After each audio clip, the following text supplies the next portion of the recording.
കലാമണ്ഡലം ഗോപിയാശാൻ വീണ്ടും അരങ്ങിലെത്തി. അഷ്ടമി രോഹിണി ദിനത്തിൽ ഏവൂർ ശ്രീകൃഷ്ണസ്വാമി ക്ഷേത്രത്തിലാണ് ഒരിടവേളയ്ക്ക് ശേഷം കുചേലവേഷത്തിൽ ഗോപിയാശാൻ നിറഞ്ഞാടിയത്.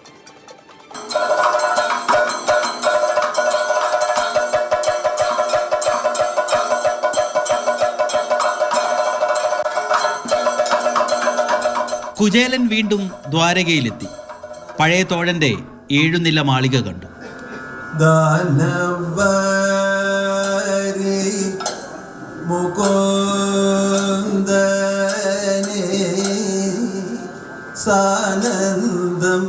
ആ നോട്ടം മാളിക മുകളിലെ ശ്രീകൃഷ്ണനിലേക്കായി.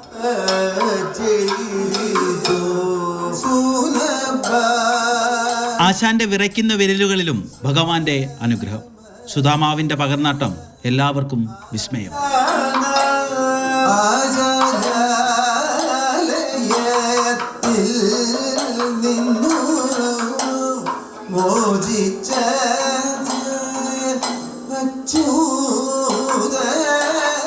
സതീർത്ഥ്യരുടെ ആത്മസൗഹൃദത്തെക്കാൾ വരും ആശാനും കളിയരങ്ങും തമ്മിലുള്ള ആത്മബന്ധം.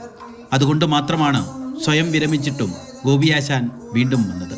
പരിമിതികളെ അനുഭൂതിയാക്കി.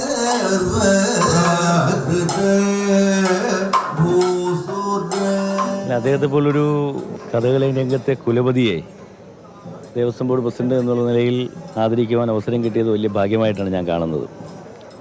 അദ്ദേഹത്തിൻ്റെ പ്രസക്തി എന്ന് പറയുന്നത് കഥകളിയെ ഒരു പ്രചാരവൽക്കരിച്ചു എന്നുള്ളതാണ്.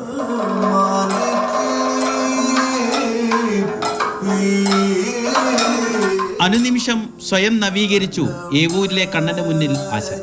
അത് കണ്ടവരൊക്കെ അറിയാതെ ദ്വാരകയിലെത്തി. ശിഷ്യൻ കലാമണ്ഡലം ഷൺമുഖദാസ് അപ്പോൾ ശ്രീകൃഷ്ണനായി.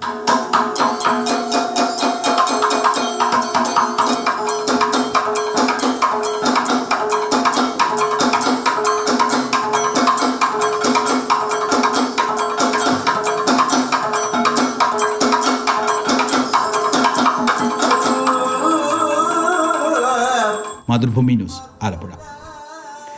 രഘുനാഥ് നാരായണനാണ് നമ്മുടെ കൂടെ ഉള്ളത്. രഘു, ഭക്തിക്ക് മുന്നിൽ ഒരുപക്ഷെ അദ്ദേഹം എടുത്ത തീരുമാനമെല്ലാം മാറുകയായിരുന്നു അല്ലേ? അതിനുള്ള കാരണം കളിയരങ്ങുമായിട്ടുള്ള അദ്ദേഹത്തിന്റെ ആത്മബന്ധം തന്നെയാണ്.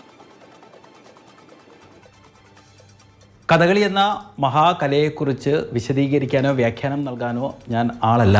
പക്ഷേ ഗോപിയാശാനെ പോലെ നവതിയോട് അടുക്കുന്ന ഒരു കലാകാരന് അദ്ദേഹത്തിൻ്റെ കലയോടും വേദിയോടും എത്രത്തോളം ഇഴയടുപ്പമുണ്ട്, എത്രത്തോളം മാനസിക അടുപ്പമുണ്ട്. അതായത് വേദിയും വേഷവുമില്ലാതെ ഒരു കലാകാരനും പൂർണ്ണനാകുന്നില്ല, അല്ലെങ്കിൽ കലാകാരന് വേദിയും വേഷവുമില്ലാതെ ജീവിക്കാനാകില്ല എന്നുള്ളതിൻ്റെ തെളിവാണ് ഗോപിയാശാൻ. കാരണം അദ്ദേഹം കൃഷ്ണനും ഒക്കെയായി, അല്ലെങ്കിൽ വലിയ വേഷങ്ങൾ ഭീമനൊക്കെയായി നിറഞ്ഞാടിയ വേദിയിലാണ് അത്ര വേഷക്കെട്ടുകൾ ഒന്നുമില്ലാത്ത കുചേലൻ എന്നുള്ള കഥാപാത്രമായി വേഷമായി അദ്ദേഹം പിന്നീട് പുനരവതരിക്കുന്നത്. അപ്പോഴും ഈ കഥകളിയിലൊക്കെ എത്രത്തോളം ഹയറാർക്കി ഉണ്ടെന്നൊക്കെ നമുക്ക് കഥകളി അറിയാവുന്ന ആളുകൾക്കറിയാം. അദ്ദേഹം എത്രയോ വേദികൾ, ഞാൻ നേരത്തെ പറഞ്ഞതുപോലെ കൃഷ്ണനൊക്കെയായി നിറഞ്ഞാടിയതാണ്. അവിടെയാണ് സ്വന്തം ശിഷ്യൻ കൃഷ്ണനായി ആടുമ്പോൾ അദ്ദേഹം കുചേലനായി വന്ന് നിൽക്കുന്നത്. അത് അദ്ദേഹത്തിന് ഒരുപക്ഷെ അദ്ദേഹത്തിൻ്റെ ആ പ്രായത്തിൽ അദ്ദേഹത്തിന് ചെയ്യാൻ പറ്റുന്ന ഏറ്റവും അനുയോജ്യമായ വേഷം അതായിരിക്കുമെന്നുള്ള ആ വലിയ കലാകാരൻ്റെ തിരിച്ചറിവ് കൂടിയാണ് ഈ വേഷം കെട്ടത്. കാരണം കുചേലനാകുമ്പോൾ വടി കുത്താൻ സ്വാഭാവികമായിട്ട് തന്നെ ആശാന് നടക്കാനൊക്കെയുള്ള ബുദ്ധിമുട്ടുണ്ട്. എന്ന് മാത്രമല്ല വേദിയിൽ തട്ടിയൊക്കെ വീഴാനുള്ള സാധ്യത. അതുകൊണ്ട് വടി കുത്തി നിന്ന് ഏത് കഥാപാത്രം അവതരിപ്പിക്കാമെന്നുള്ള ആശാൻ്റെ ചിന്തയും ആഗ്രഹവും കൂടിയാണ് അദ്ദേഹത്തെ കുചേലനാക്കി വേദിയിൽ എത്തിച്ചത്. നമ്മൾ കഥകളി ആസ്വദിക്കുന്നവർക്കൊക്കെ അറിയാം, ഈ പ്രായത്തിലും അദ്ദേഹത്തിന് സാധാരണ നിലയിൽ വിരലുകളൊക്കെ അഭിനയിക്കും എന്ന് പറയുന്ന കലാകാരന്മാരൊക്കെ ഉണ്ട്. അക്ഷരാർത്ഥത്തിൽ ആ കഥകളി കണ്ട ആസ്വാദകരൊക്കെ പറയുന്നത് ആശാൻ്റെ വിരലുകൾ അഭിനയിക്കുകയായിരുന്നു എന്നുള്ളതാണ്. പ്രത്യേകിച്ച് ഓരോ രംഗങ്ങളും ശ്രീകൃഷ്ണനെ കാണുന്നതും അതുമായി അതിന് തുടർന്നുള്ള രംഗങ്ങളുമൊക്കെ ഒരിക്കലും മറക്കാൻ കഴിയാത്ത ഓർമ്മകളാണ് എന്നുള്ളതാണ് കഥകളി ആസ്വാദകർ പറയുന്നത്.